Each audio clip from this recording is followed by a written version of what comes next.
Halo semua, balik lagi di podcast Kata Ilham. Akhir-akhir ini banyak banget yang ngebahas tentang dunia investasi dan kayaknya kita akan sedikit ngebahas di sini sekarang. Simak video ini sampai beres.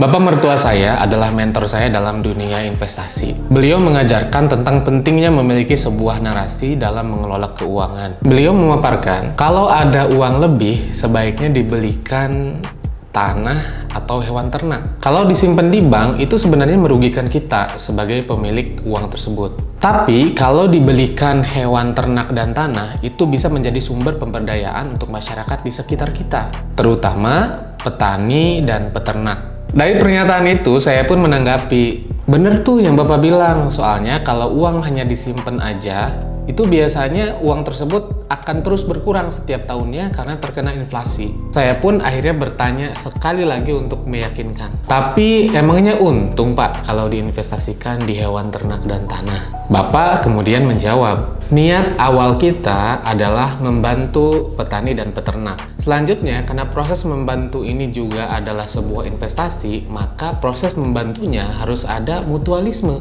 yaitu proses saling menguntungkan satu sama lain, bukan saling membuntungkan satu sama lain. Kalau tadi kamu bilang ketika uang disimpan nilainya akan berkurang, beda lagi dengan investasi ini. Karena hewan semakin membesar dan lahan semakin sempit. Sehingga bila disimpan dalam jangka waktu tertentu, harga jualnya akan lebih mahal dibandingkan dengan harga awalnya. Ini baru sampai tahap dibeli, kemudian disimpan. Apalagi kalau diolah.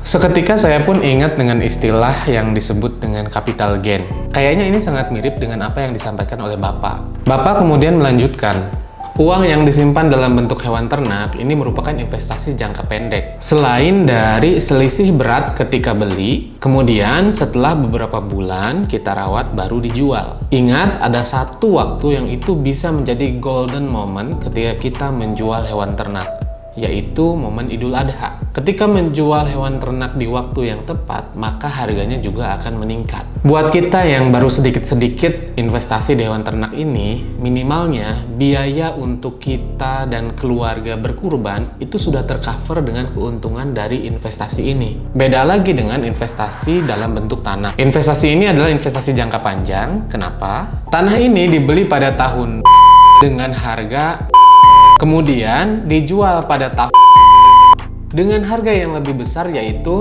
kenaikannya bisa sampai 300-500%. Satu hal lagi, ingat bahwa tanah itu nggak dijual di toko. Bapak mertua saya bukan seorang pengusaha, tapi berprofesi sebagai aparatur sipil negara, seorang guru tepatnya. Tapi mental yang beliau tanamkan kepada anak-anaknya adalah mental pemberdayaan dan mental entrepreneurship.